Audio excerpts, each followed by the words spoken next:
안녕하세요. 말씀 묵상의 이광재 목사입니다. 오늘은 성탄절이어서 그런지요. 성탄절 특별 본문이 있네요. 이사야 7장 10절에서 17절 말씀을 묵상하면서 오늘 성탄절의 의미, 임마누엘, 특별히 임마누엘이라 하리라. 마태복음 1장 23절에 나와 있는 이 임마누엘이라 하리라 하는 이 본문이 있는 이사야 7장 말씀을 저희들이 같이 묵상하도록 하겠습니다. 제가 기도하고 시작하도록 하겠습니다. 하나님 감사합니다. 오늘 성탄절을 마무리해가는 시점에 저희들이 말씀을 통해서 또 하나님의 뜻을 알고자 합니다. 성령님께서 조명하여 주셔서 하나님의 뜻이 무엇이고 우리가 어떻게 하나님의 뜻을 따라가야 할지 지혜와 능력으로 함께하여 주시옵소서. 감사드리며 예수님의 이름으로 기도드립니다. 아멘. 이사야 7장 10절 17절 말씀을 제가 먼저 봉독해 드리도록 하겠습니다. 여호와께서 또 아하스에게 말씀하여 이르시되 너는 내 하나님 여호와께 한 징조를 구하되 깊은 데에서든지 높은 데에서든지 구하라 하시니 아하스가 이르되 나는 구하지 아니하겠나이다. 나는 여호와를 시험하지 아니하겠나이다 한지라. 이사야가 이르되 다윗의 집이여 원하건대 들을지어다. 너희가 사람을 괴롭히고서 그것을 작은 일로 여겨 또 나의 하나님을 괴롭히려 하느냐. 그러므로 주께서 친히 징조를 너에게 주실 것이라. 보라 처녀가 잉태하여 아들을 낳을 것이요 그의 이름을 임마누엘이라 하리라.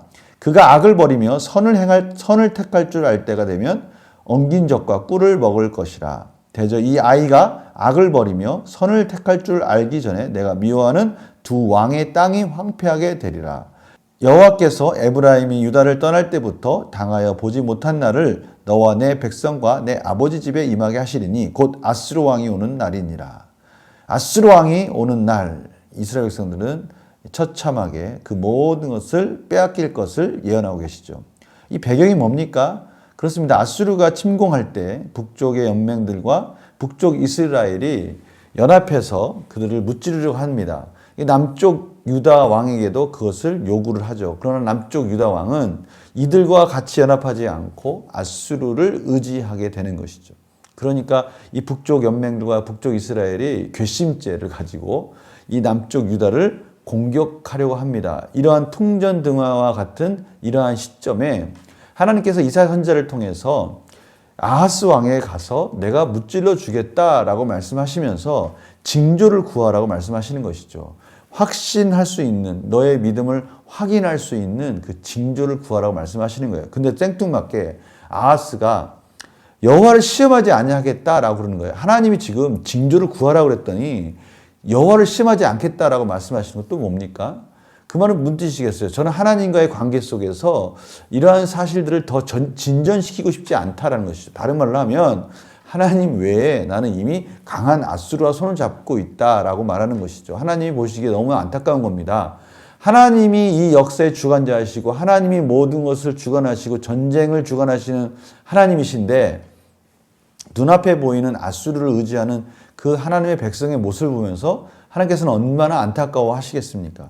그럼에도 불구하고 하나님께서는 그 이스라엘에게 임마누엘이라는 이름을 통해서 아들을 낳을 것이다 라고 말씀하고 계시죠. 그것이 14절입니다. 주께서 친히 징조를 너에게 주실 것이라. 징조를 하나님께서 주시겠다는 거예요. 아하스가 징조를 구하지 않았는데 내가 징조를 주겠다. 그 구원의 증표, 구원의 징조. 그게 뭐냐면 보라 처녀가 잉태하여 아들을 낳을 것이요 그 이름을 임마누엘이라 하리라. 처녀가 잉태하여 아들을 낳을 것이다. 그 이름을 임마누엘이라 하리라. 바로 이 임마누엘 이것이 예언이 예수 그리스도 안에서 성취된 것입니다. 그 구원의 여정 속을 제가 이 선지서를 볼 때 꼭 두 가지 관점을 같이 보자고 했잖아요. 지금 이 임마누엘을 하리라 그 아들을 낳는 이 장면이 이 이후에 이 두 왕을 황폐하게 만들고 그 두 왕을 무찌르는 과정 속에서 지금 아하스 왕권을 물리치고 그것을 이어받는 그 누군가가 바로 이 두 왕을 무찌른다라고 할 수 있습니다. 또 하나 그러나 중요한 것은 그것보다 이 오실 메시아 예수 그리스도에 대한 그 예언의 말씀으로 저희들이 받는 것이죠.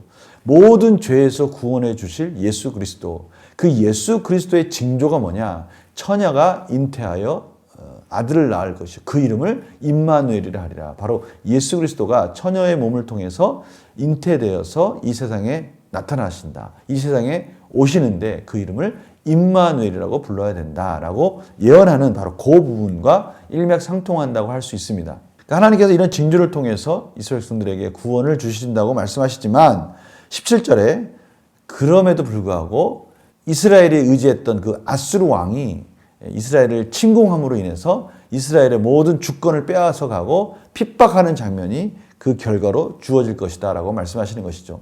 아무리 인간의 힘을 의지한들 그 결과는 알 수가 없는 것이고, 특별히 자신이 의지했던 아수르에게 이렇게 배신을 당할 줄 누가 알았겠습니까? 중요한 것은 지금 하나님의 백성이 하나님과의 관계 속에서 누구를 의지해야 하느냐라는 것을 분명히 해야 된다는 것입니다. 오늘 징조를 구하란 말은 무엇입니까? 하나님이 말씀하신 것에 대해서 응답되는 것을 확인하는 것이죠. 우리의 신앙적 원리를 이것을 어떻게 받아들일 수 있을까요? 우리가 한번 질문을 볼까요? 1번, 하나님께서 아하스에게 요구하신 것은 무엇이며 이에 아하스는 어떻게 행동합니까? 11절 12절입니다. 징조를 구하라 그랬더니 아하스가 나는 하나님을 시험하지 않겠다라고 하는 거예요. 하나님이 지금 징조를 구하라 그랬는데 그게 무슨 말입니까? 징조를 구하라 그 말 무슨 뜻입니까? 하나님께서 일하시고 계시는 것을 너가 확인하라, 확인해봐라 이런 것 아니겠습니까? 하나님을 불신앙으로 그렇게 하나님을 시험하는 말을 하라는 게 아니라 하나님이 하시는 역사 속에서 그 열매를 너가 확인해 볼 수 있는 것들을 찾아봐라 이거 아닙니까? 그것을 구하라는 거예요. 이것이 무슨 하나님을 시험하는 겁니까? 지금 이 아하스는 이러한 말들을 통해서 지금 자신은 하나님과의 그 깊은 관계가 아닌 또 다른 무언가를 자기가 의지하고 있다는 것을 우리는 알 수 있는 것이죠. 2번 문제 볼까요? 아하스의 거절에도 불구하고 하나님께서 보여주신 징조는 무엇입니까? 임마누엘, 보라 천사가 잉태하여 아들을 낳을 것이요 그 이름을 임마누엘이라 하리라. 그것이 하나님께서 이스라엘 백성들을 구원하는 징조다라는 것이죠. 궁극적으로는 죄에서 자유를, 열방을, 온 세상을 구원하시는 예수 그리스도, 그분의 징조다라는 것을 말씀하고 계시는 것입니다. 하나님께서 아하스에게 임마누엘 징조를 보여주신 이유는 무엇입니까?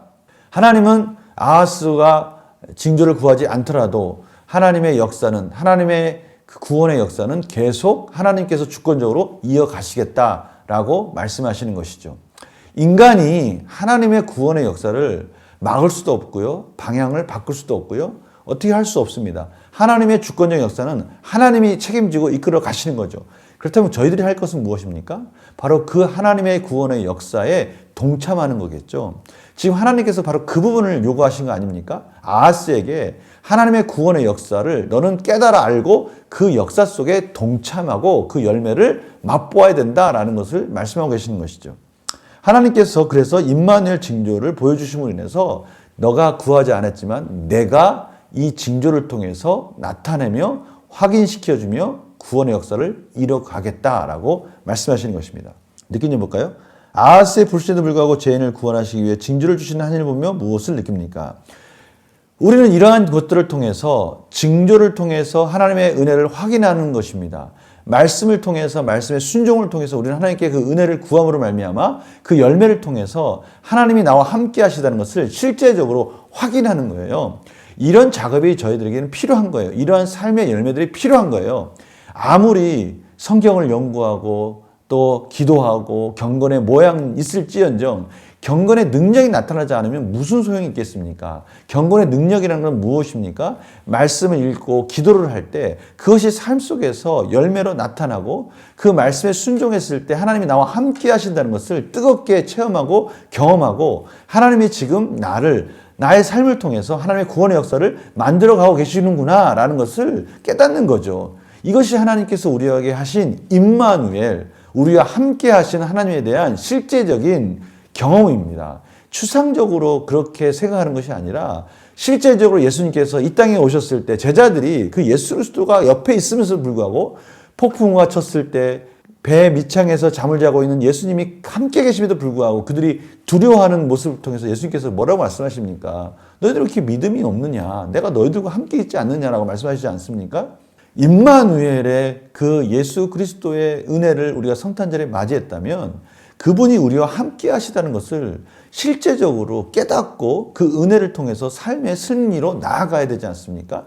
말씀과 기도를 통해서 내가 힘들고 어렵고 이 시기에 정말 어려운 시기에 살고 있지만 하나님이 나와 함께 하시는구나 라는 것을 경험한다면 우리가 무엇이 두렵겠습니까? 지금 하나님께서 임마누엘이라는 이 징조가 지금 우리 안에 실제적으로 나타나고 있기를 원하고 계시는 겁니다. 실제적으로 경험되어지기를 원하고 계시는 겁니다. 하나님의 자녀는 그런 특권을 누릴 수가 있다는 것이죠.